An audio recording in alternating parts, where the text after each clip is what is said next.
एक पंडित जी बोले महाराज जी बाली आज भी जिंदा है। मैंने कहा क्यों? बोले घर वाली।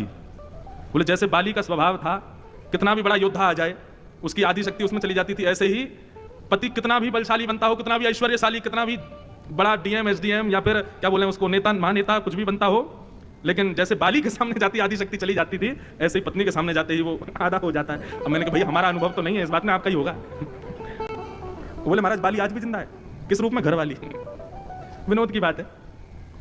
तो मानो केवट बोला कि मैं एक घरवाली तो संभाल नहीं पा रहा, ऊपर से आपके चरण पड़ने से कहीं मेरी नाव नारी बन गई, और ये नारी बन गई तो फिर मैं कैसे दो दो पत्नियों को कैसे संभालूंगा? नाथ क्षमा करें, मैं नाव में आपको नहीं बैठा सकता, मैं आपको पार नहीं कर सकता।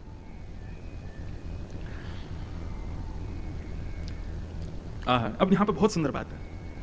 भगवान बोले भैया ऐसे मत करो, हमको पार कर दो, इतनी गहरी गंगा जी हम कैसे पार करके जाएंगे, तुम हमको पार लगा दो। तो केवट बोला एक उपाय हो सकता है। बोले क्या?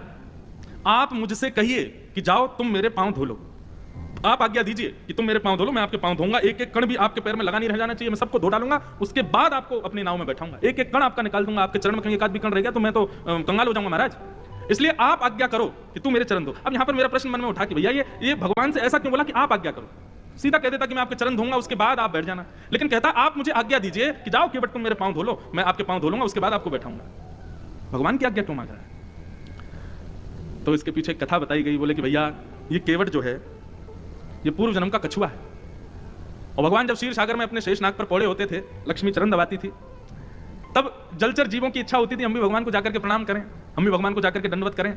तब ये कछुआ नित्य आता था और भगवान को प्रणाम करने के लिए जैसे ही बेचारा धीरे धीरे चल के आता था, जैसे ही चरणों के पास पहुंचता तो कभी इसको लक्ष्मी जी हटा देती, पीछे करते चल यहाँ से आ जाता है रोज रोज, और कभी आगे से आने का प्रयास करता तो शेषनाग अपने फण मार देते। बेचारे ये दोनों ही इसको चरण नहीं छूने देते थे। आज वही कछुआ केवट बनकर के आया और वही शेषनाग लक्ष्मण बन के आए हैं, और वही